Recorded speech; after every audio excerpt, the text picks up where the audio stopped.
Hi guys, welcome to your daily inspiration. It's a bit cold where I am today. Be here and now.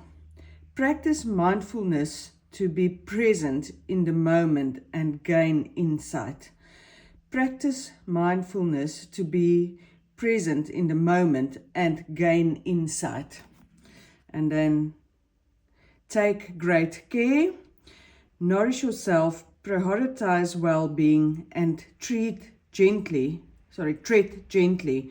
on your journey ahead. Nourish yourself, prioritize well-being, and tread gently on your journey ahead.